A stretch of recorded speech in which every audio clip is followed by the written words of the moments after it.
This was going to be my remarks. It would have taken about 2 minutes, but we have to change our laws. And the Democrats, what they're doing is just, it's insanity. President Trump considers an additional $100 billion in new tariffs on Chinese imports. This is business, and this is the kind of business where we have to stand firm against China's unfair trade practices. And she wasn't perfect, but she was way more perfect than many of the alternatives. I think that it's time for Hillary Clinton to get Michelle Obama. Both of them can go into the woods and realize that President Trump is both of their president. Well, Robert De Niro, he is back, and he's no stranger to bashing President Trump. This is the kind of horrific language that makes it impossible to bring people together. I just want to say thank you to you for the tax cuts. Thank you for listening to us. Thank you for fighting for us.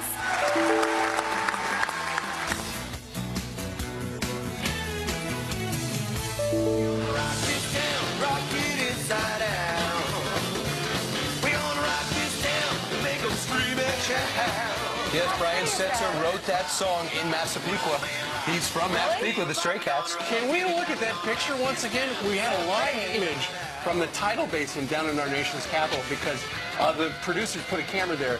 The cherry blossoms are at full bloom right now. It only happens for about a week, once a year. That's a live image of, as you can see, tidal basin, Thomas Jefferson in the background. A gift, of course, from the Japanese, once upon a time, a proud tradition in our nation's Everyone loves that. It's trending right now on social media. How pretty is that? And there's the Washington. And it only lasts a week. It doesn't last long unless there's a big rainstorm, and then they could last a day. All right. We know one thing. Sad. The terms of the immigration and illegal immigration in our country, that is an ongoing conversation.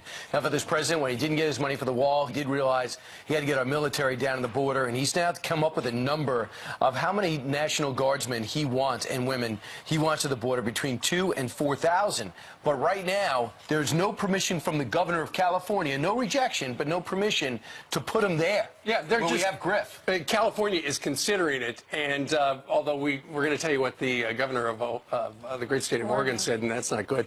So the president yesterday, on the way back on Air Force One from White Sulphur Springs, West Virginia, said that he's going to put between 2,000 and 4,000 of the National Guardsmen there. But you know what?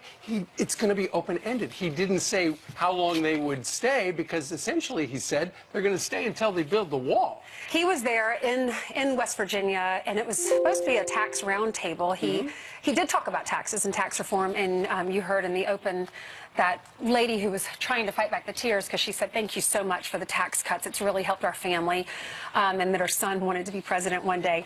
But he ditched his script. He actually threw the piece of paper in the air, and he said, it's pretty boring. Do you have any video of that? Funny you should ask. All right. You ask, we deliver. Here you go. You know, this was going to be my remarks. It would have taken about 2 minutes, but that would have been a little boring. We have the worst laws. You have a thing, catch and release, which we're terminating very quickly. We're doing it in pieces. We're working out systems now, and we called out the National Guard, and you know, we're doing a real job. But I'll tell you what, the laws of this country have to be strengthened and toughened up. So we have to change our laws. And the Democrats, what they're doing is just, it's insanity. We have to have strong borders. We're going to have the wall. We're going to have our wall, and we're going to get it very strongly. The military is going to be building some of it, and we have to change our laws, and we're working on doing that. You know, remember, the president really was beside himself over the weekend when word came out about BuzzFeed having a reporter embedded with a caravan of refugees heading to our border, numbered between 1,200 and 1,500. The president's outraged by this. He condemned Mexico for allowing this to happen, and they got stopped in their tracks in, I believe, Pueblo, but some are still heading to Mexico City and then want to be heading to our border, about 200. But the president also came out and said some things that I think are going to be a major distraction from his main theme, which is his reinforcing the border. Says there's reports of massive rapes going on, which now people are saying, what's he talking about? Where's that come from? and the president of Mexico is now firing back at our president. So you wonder, have we created way too much of a distraction instead of just reinforcing our border and trying to get financing for the wall? Well, he says he just wants everyone to do it legally. I want to build this big wall. I do want there to be a door, but I want you to come in legally because it's costing Americans a lot of money to have these illegals here, and he does say crime goes up. Absolutely. We had a guest on this program last week, I believe, who was talking about how the president is trying to end illegal immigration because of the danger to people who are trying to come into this country illegally sneaking in. So I do understand what the president is talking about, but there has been an outcry. Meanwhile, Kate Brown, not related to Jerry Brown, she's the governor of the great state of Oregon. She says that if the president were to ask if she would deploy her National Guard troops on the southern border, she would simply say no, she is not for the militarization of the border at all, which is curious because clearly, if you're a nation, you need a border that works. Well, it's who Oregon. asked her, by the way? It's Oregon. She's not even on the border. Right. She's not on the border. But I'm just wondering, too, legally, if you could put other states' National Guardsmen in California. Because as much as the wall has worked in San Diego, just ask anybody down there, it's not complete. And they're going to need some guardsmen in California, conceivably. And if California says, even though they said yes to President Obama and said yes to President Bush, if they say no to President Trump, what are we going to do then? Are they allowed to do that? If the federal government says we're putting them down there, the governor's allowed to say no? Well, you remember Secretary Nielsen told us yesterday she's in conversations with Jerry Brown, which means we're still trying to convince him to do the right thing. Plus, they're still trying to figure out what the National Guardsmen are going to do on our southern border. They're trying to figure out not only how long and how many exactly, but also what kind of gear they're going to take, and also, will they be armed? I heard a report this morning they would not be, but then I was reading in the Wall Street Journal, apparently that is still part of a negotiation. Speaking of negotiation, it sounds like the President of the United States, once again, is firing a shot across the bow of China. He made it very clear last night that he would like the White House and the trade folks to consider levying another $100 billion worth of tariffs against China. Why? Because China, as we've heard a number of times, is so dirty when it comes to trade. He's trying to level the playing field.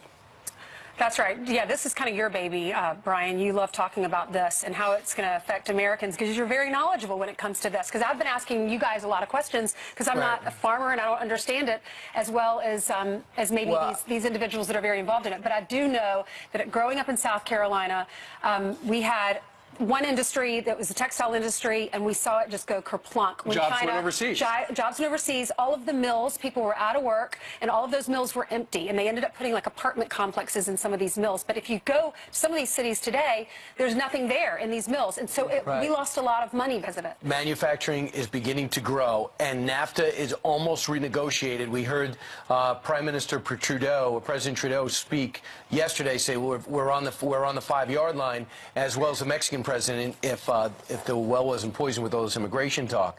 But Peter Navarro, along with Robert Lighthizer, are trying to get to the bottom of the trade imbalance and the intellectual theft of our property with China, and they're taking them on head on.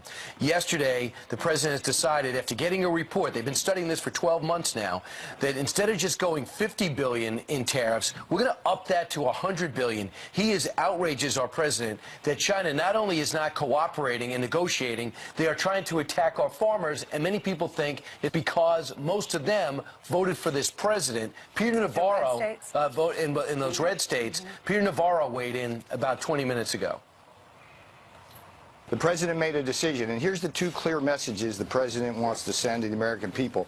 First, he will have the backs of American farmers when China tries to attack them. Secondly, he's sending a very clear message to China. There's a reason why President Trump sits behind the Resolute desk. He will stand up for America. This is business, and this is the kind of business where we have to stand firm against China's unfair trade practices, unlike the previous presidents who, for the last 16 years prior to this president, basically surrendered over 70,000 factories to China and millions of manufacturing jobs. This is a historic moment.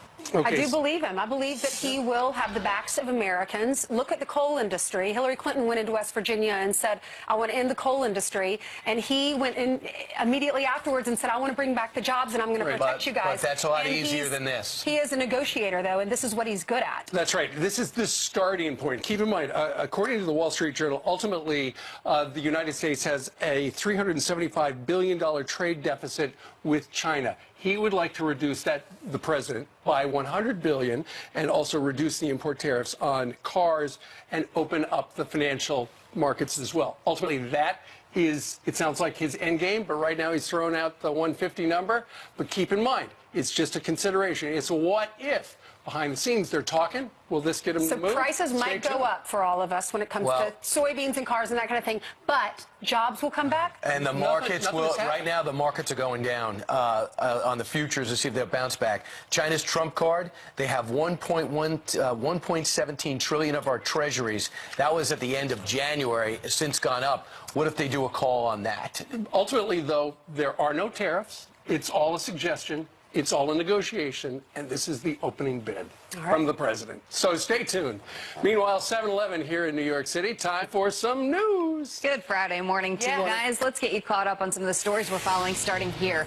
We now know the name of the Thunderbird pilot killed in a training flight. Major Stephen Del Bagno's F-16 fighter jet crashing outside Las Vegas on Wednesday. It was his first season with the Thunderbirds. And the 4 Marines killed in a helicopter crash in California this week also identified. You can see their photos on the screen. Captain Samuel Schultz was a 3rd-generation pilot. First Lieutenant Samuel Phillips, a pilot, joined the Corps in 2013. Gunnery Sergeant Derek Hawley served 2 tours in Iraq, and Lance Corporal Taylor Conrad just became a father in October. North Korea could nuke the U.S. as early as this summer. The chilling warning coming from the UK's Ministry of Defense. A newly published report showing the rogue regime could become capable of launching an intercontinental ballistic missile by July 23rd. This comes weeks ahead of President Trump's expected meeting with Kim Jong-un. The administration is still in the process of determining where and when that sit-down will take place. MMA fighter Conor McGregor will appear in court today, hours after turning himself in. McGregor under arrest following this bizarre outburst.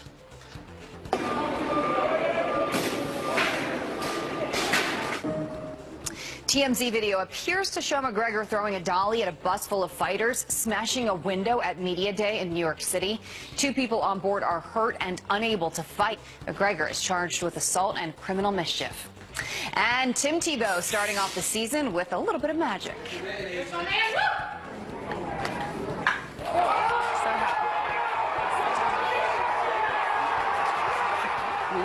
I think Ainsley liked that. The ex-football star smashing a 3-run homer on the first pitch he saw. This is Tebow's first game playing for the New York Mets AA team.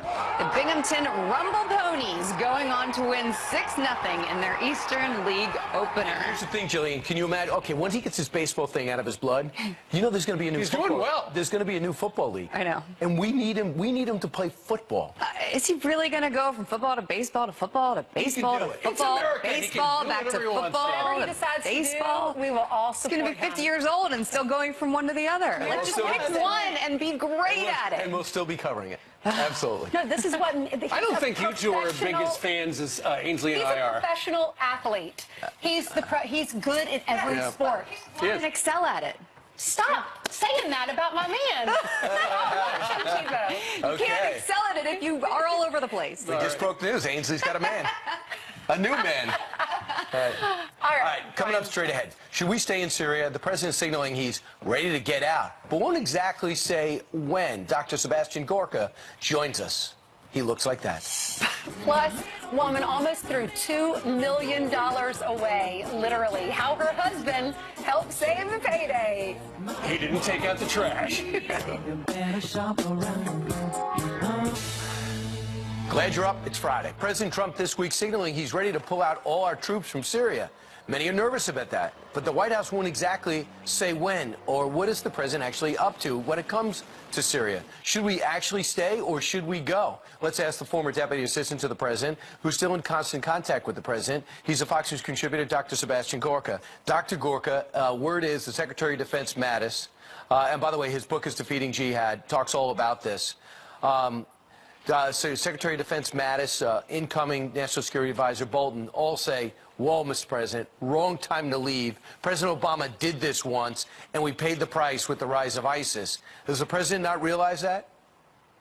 Oh, he does, Brian, but just as Steve discussed in your prior segment with regards to China, he's setting the conditions for the negotiation of a settlement and also getting other people more involved than they already are. It's the Trump model. He is not an interventionist. He doesn't believe in massive amounts of U.S. troops deployed around the world. We will keep a presence, in my opinion. The Trump model for wherever we have some interest is to have a very light footprint, a small footprint, and then get others engaged. Right. I know the National Security Council is already negotiating with Saudi Arabia, with UAE, for them to stump up a lot of money to train the resistance, to train the anti-Assad forces, right, and to stabilize that area. So don't worry, we're not going to see Iran come in and exploit it as they did after Obama pulled our troops out of Iraq. So, in other words, if our 2,000 troops are going to be there, he wants Saudi Arabia, Qatar, the UAE to pay for it. Right, not only that, so I think what we're going to see is a diminished presence, maybe half of the 2,000, and then Saudi, UAE, others finance the training, this time real training, not that joke under the Obama administration where 15 people got trained for millions of dollars and then were killed. No, provide what is called Foreign Internal Defense, FID. It's a mission of Bragg, but the Dr. Green Gorka, Berets. I am surprised you said that because I did not think his policy was to get Assad out, because it doesn't seem like that's going to happen. As soon as the Russians got in, that means Assad stays. So what are we doing? No, it's not about getting Assad out. The only objective that the president has had since the beginning, since January the 20th, is to stop the mass bloodshed. This is a civil war that's been going on for 7 years now. Estimates of 500,000 people killed, women and children. Right. It's to stop the bloodshed. And I just would love to see our diplomatic presence amped up as the Iraqis get set for another election. They want us there. They don't want to be overwhelmed by Iran. And we do have the influence. Agreed. And we have one over their good stead. Dr. Gorka, that's the thanks. big threat. Yep. That's the big threat is Iran. Right. Thank you, we Brad. can do it diplomatically, too. Thanks, Dr. Gorka. Thanks, guys. Meanwhile, straight ahead, the nation's top doctor sounding an alarm about an opioid epidemic that you've never heard before. Why the Surgeon General now wants you to carry a life-saving antidote. And rapper Jay-Z is worth billions, but he wants to talk about why white men are so privileged.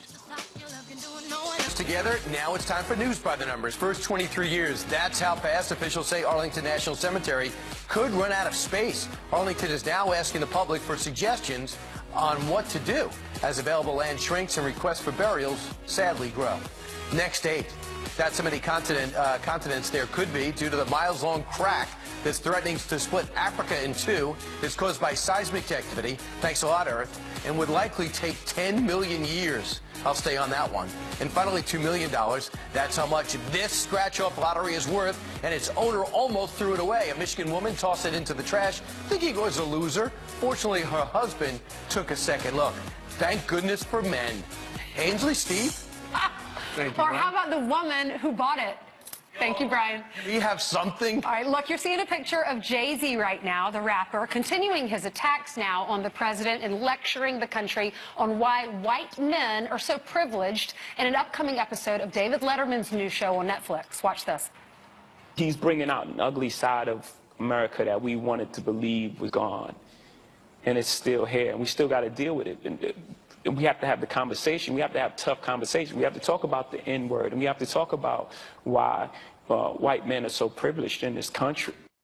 But as a celebrity worth close to $1 billion, according to Forbes, is he the right person to be talking about wealth and privilege? Here to weigh in on this is Executive Director of Unhyphenated America, Mr. Christopher Harris. Hey, Christopher, thanks for being with us. Hey, good morning. Thanks for having me. Well, you're welcome. What is your reaction about what Jay-Z just said? I think he's precisely the wrong person to have this conversation. It'd be one thing if he had just given up his past, but he continues to promote a message, a divisive message. And, you know, the left is actually promoting him because he's a shiny object to distract people. I mean, that's it in a nutshell, is that you always have to look at who the left is trying to promote and why. I mean, they're focused, if nothing. I mean, focus is an acronym for follow one course until successful. Their ultimate goal is to continue to push identity politics, and they know that by using a familiar face, someone like Mr. Carter, to distract people. It's kind of like a hypnotist uses the spinning wheel or something like that to get your attention off of other things. That's all they're simply doing with him.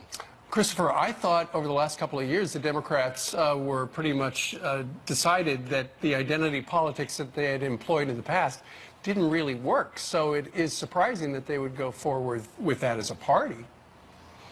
I think they decided to roll the dice on this one again, especially because they have decided, or they feel that with their polls, that maybe that this is going to take root, that they can put this particularly on President Trump. But, you know, what's interesting is I hear people now saying that, oh, President Trump's a racist, but yet every Republican president's been called a racist, because that's standard talking points for the left, is just to refer to anybody on the right as a racist. If you're a white person and you have an R after your name, you're a racist. But then they don't want to judge themselves by the same policies or by the same standards. What about the former administration? Did he do a better job? In terms of President Obama doing a better job with race relations? Yeah, because Jay-Z's complaining about white privilege, but we had a black president for 8 years. Did he do a good job? Well, you know, here's the interesting thing. I'm a big fan of Booker T. Washington, and you know, he was the first black man to be invited to the White House, and there was a huge backlash when he was invited to the White House by Teddy Roosevelt. But then we fast forward a little bit over 100 and something years, and you have Sean Carter being invited to the White House or hanging out with President Obama, and they're Twitter buddies, or excuse me, text buddies, and no one said a word. It's one of those things where they want to continue to promote an idea that's not really there. When you're dealing with individual Americans dealing with each other individually, we don't have the problems that the left says that we do. You know, but when you listen to the mainstream media, that's what they're going to keep telling you, is that we're all at each other's throat, and it's simply not true. Well, but you hear that all the time, Christopher, and after a while, people start to believe it if it's not true.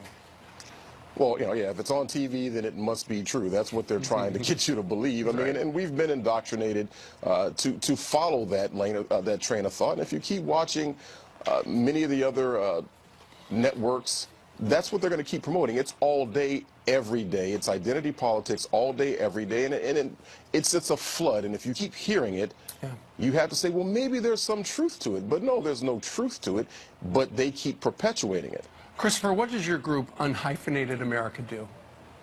We're an organization that is exactly what we sound like. It's very simple. We believe that America is best when it's unhyphenated. That if you believe in, if you embrace, if you promote the principles of life, liberty, and the pursuit of happiness, then you're an American, and there's no need for any prefix or suffix. You're just an American. Yeah. And you know, and Sean Carter, listen, I'm a capitalist. I'm a free market guy.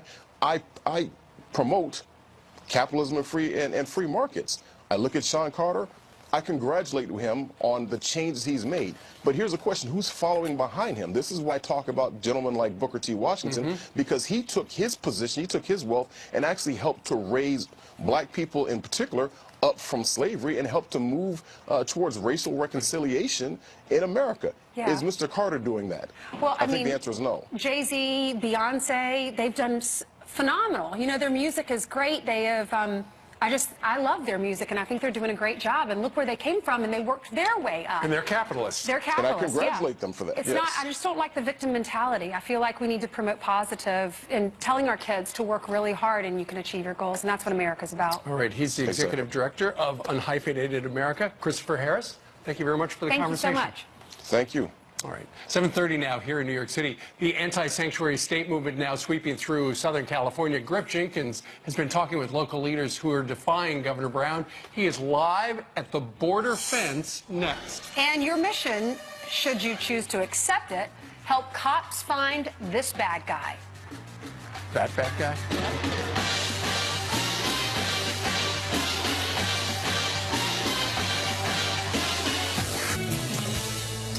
We heard the President of the United States say this week that he was going to send the National Guard, it sounds like between 2,000 and 4,000, down to our southern border to help secure it with Mexico.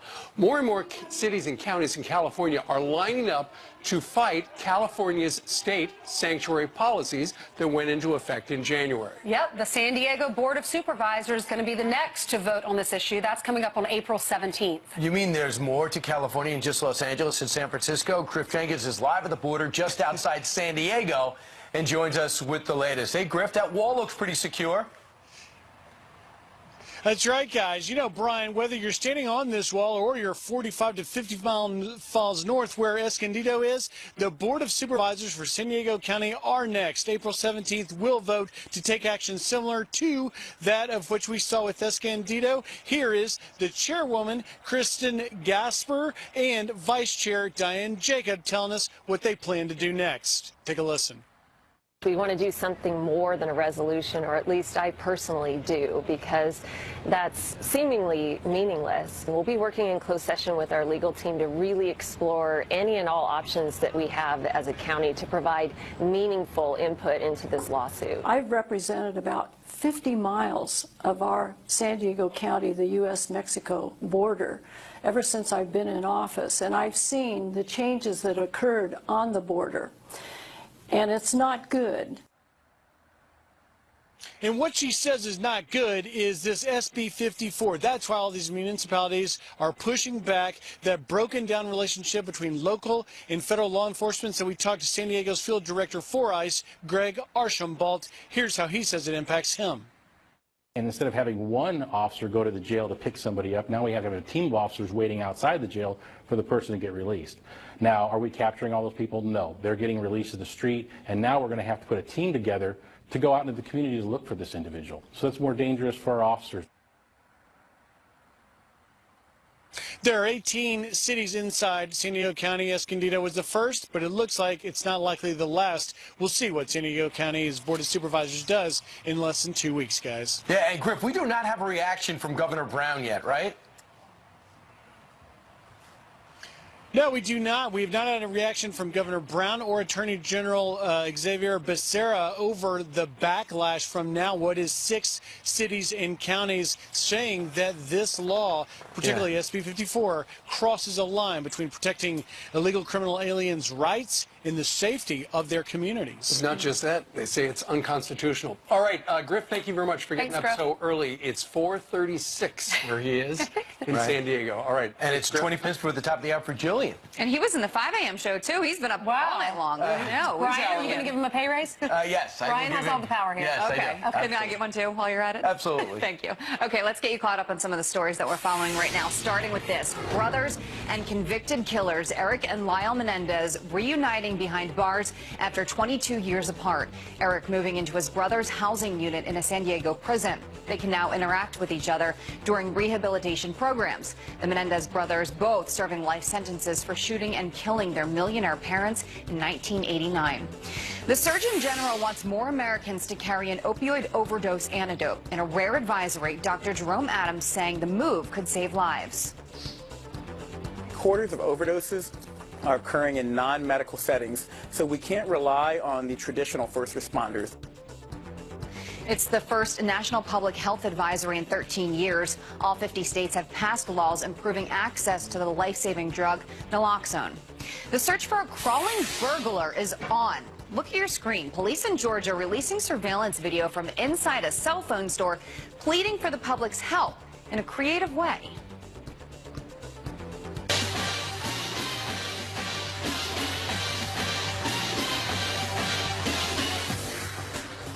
Well, police hoping the Mission Impossible theme song gets people's attention. Hopefully you got yours. Let's look at your headlines. I'll send it back to you. Why was he crawling? Was it there was a window outside? He didn't want to be seen by passersby? I don't know. Yeah, but I just, you know, you're focused on the music at that point and trying to see what he looks like so you can see if you know the guy. Right. Good. Well, he crawled right by the safe. I'm going to crawl out of here. How about that? All right. Meanwhile, Thank you, Jillian. 22 minutes before the top of the hour. Coming up this Sunday, it'll be the third installment of Legends and Lies. The successful series continues, looking at what led up and the Civil War itself. We have the first one was the lead up to the Civil War. Then you had Abraham Lincoln, the role he played in the Civil War, with half the country defecting before he even got to the White House. This week, focus on Robert E. Lee. Now, Robert E. Lee had a chance to lead the North. He famously turned it down. You know, he married into George Washington's family. He felt like he was sticking up for the people of Virginia rather than keeping the country together. Here's a little of what you'll see if you watch it 8 and 11 on Sunday. Prepare for the enemy advance. The Southern troops aren't prepared for the all-out fight Lee has in store for both them and the unsuspecting Union Army. It's a line! Lee will unleash the true horrors of war.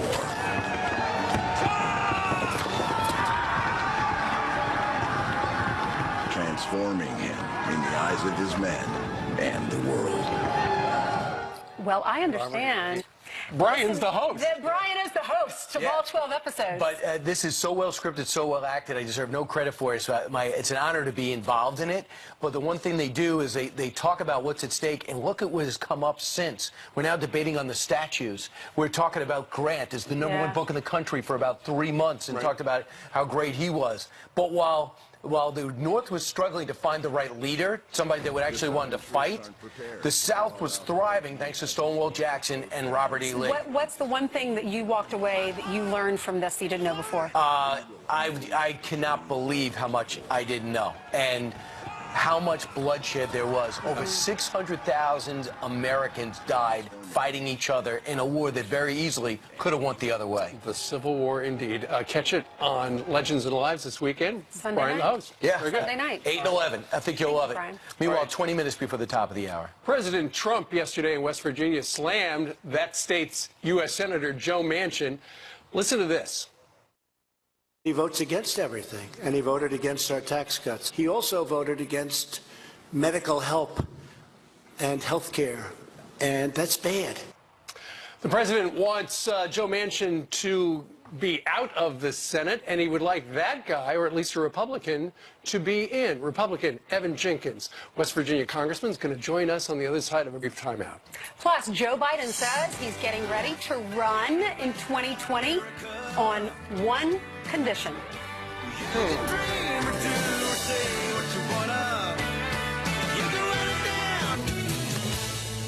President Trump visited West Virginia yesterday to talk about tax reform and took some time to go after Democratic Senator Joe Manchin.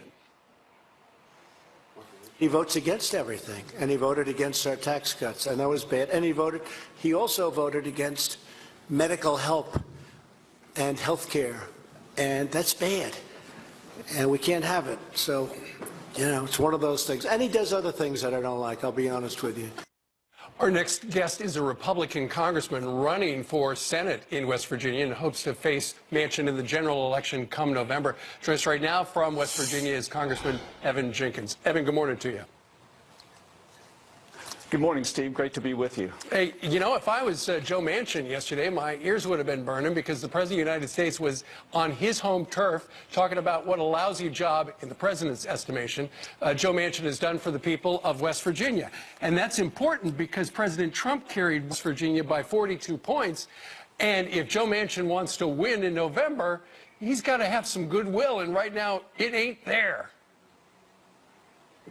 Well, it's not there. Let's not forget that Joe Manchin campaigned hard for Hillary Clinton just a month out of the general election. West Virginians understand that this is a clear choice this year. I'm honored to have so much support. We know that Joe Manchin's time is up. He's not been supporting President Trump, voted against the tax cuts, voted against fixing our health care system. He's on the Schumer leadership team and candidly has almost like an 85% voting record with Elizabeth Warren. So he he's not right for West Virginia. He doesn't represent our values. He's really become a Washington Joe. We need a new voice in the U.S. Senate from West Virginia. And Republicans in West Virginia will have 3 candidates to choose from. I know you and the Attorney General were in attendance yesterday, but the third Republican, a fellow who used to run Massey Energy, Don Blankenship, was not invited to the event. He, of course, famously, I think, served about a year in prison after that terrible mining disaster out there. What do you make of the choice West Virginians have regarding the 3 Republicans? Well, there's a very clear choice. Yes, Don Blankenship just got out of federal prison, serving a conviction following the tragic disaster of the UBB. 29 brave West Virginia coal miners lost their life. Yesterday, tragically, was a memorial event for that, the anniversary. So there's a clear choice. Don Blankenship has used his checkbook to propel himself into second place in the race for the U.S. Senate nomination in the Republican Party. I'm leading in the polls. It's a clear choice between me and Joe Manchin. It's an opportunity to elect and nominate somebody in the primary who can actually beat Joe Manchin. That's what this is the mission to make sure that Chuck Schumer doesn't get anywhere close to the majority leader's office, and we can do that and pick up a much-needed Republican seat by nominating me, Evan Jenkins. Don Blankenship's on a vendetta. He's using his checkbook to buy his name ID statewide, get into this race for vengeance. And Patrick Morrisey, deeply flawed, 18 years as a Hill lobbyist in the swamp, deeply conflicted with the opioid industry, having lobbied for the opioid industry that has ravaged West Virginia. So the choice is clear here. It's a contested primary. We feel real good about where we are, and we are really excited about the future of making sure we bring a Republican vote to the United States Senate, making sure that Chuck Schumer is not the leader. I proudly endorse President Trump in the primary in 2016. He's doing a great job in West Virginia and this country, and I'm a proud supporter of President Trump every step of the way. Well, it certainly sounds like it, and he was in your corner yesterday. Congressman Evan Jenkins joining us today from West Virginia. Congressman, thank you very much. Thank you so much, Steve. All right. It is now 7:49 here in New York City. The city of London has some pretty strict gun laws, but the city's murder rate just surpassed New York for the first time in modern history. Nigel Farage is going to react to that coming up next. Plus, we've got Geraldo Rivera in the next hour and Mercedes Schlapp. As the gun debate heats up around this nation, does it ever go down? Some on the left are calling for a full repeal of the Second Amendment, including one Supreme Court justice. But how is gun control working with other nations? You're not going to believe this. A new report from the London Times reveals that the murder rate in London has surpassed New York City for the first time in modern history, despite London's strict gun laws that really kicked in the 1920s. So what can the U.S. learn from these numbers and what to avoid? Former UK Independence Party leader, Fox News contributor Nigel Farage joins us right now. Nigel, I was stunned by this. Were you? Yeah. No, I'm afraid the rise of violent crime in London has been going on now for some years. It isn't just gun crime. There's been a 40% rise in knife crime during the course of the last decade, and the new phenomenon of acid attacks. So we really have got a big problem in some of the boroughs of London, and what we're seeing, this is not about rules, it's about policing. And we used to have something called stop and search, where the police would stop a suspect to see whether they were carrying a knife. We've stopped doing that. Do you know why? Because the police are too fearful of being thought to be racist if they pick up somebody who's black. So what you've now got is political correctness is killing people in London. Well, and why here, which is not exactly devoid of political correctness, don't we seem to have the problem in a major city that they thought was going to be, ridden with crime in the 1970s and part of the 80s? Yeah, but also, there is a thing here called leadership, isn't there? I mean, just think about Giuliani in New York. He led from the front. He worked with the police. They got real tough with the criminals. In London, I mean, you won't believe this, but the Mayor of London, Sadiq Khan, has not visited a single crime site or spoken to any of the bereaved families. So there is a total absence of leadership, political correctness within the police force. And, we have very strict gun laws, as you've mentioned, but even when guns are illegal, bad guys still carry them. Right, absolutely. Now, let's move on to something else. Former President of Mexico, Vicente Fox, doesn't miss a chance to go after President Trump. Now he says because of President Trump, America is about nationalism instead of being about globalism. Vicente Fox, is he somebody we should be learning from? No, and I've been doing a series of debates in universities over America this week, explaining to people that actually the kind of globalism that people like Fox supports is a globalism in which bureaucracy takes over from democracy, in which the nation state, frankly, gets degraded. And I'm trying to explain to students in American universities who've been told that Brexit and Trump are terrible, that actually what happened in 2016 is we voted to take back control of our lives and our nations, and they shouldn't be scared, they should be excited about the future. Yeah, and as you know, when Brexit happened, your economy was supposed to collapse. The European Union was supposed to leave you isolated. And what has happened? Almost nothing bad. You continue to thrive, and now the people of Britain seem to have a sense of pride that wasn't there maybe when they gave everything to Brussels and all their power. Nigel, thanks so much. Have a great weekend. Thank you. All right. Meanwhile, coming up straight ahead in the final hour, President Trump just revealed whether he'll go to the White House Correspondents' Dinner. The question is it all about my decision?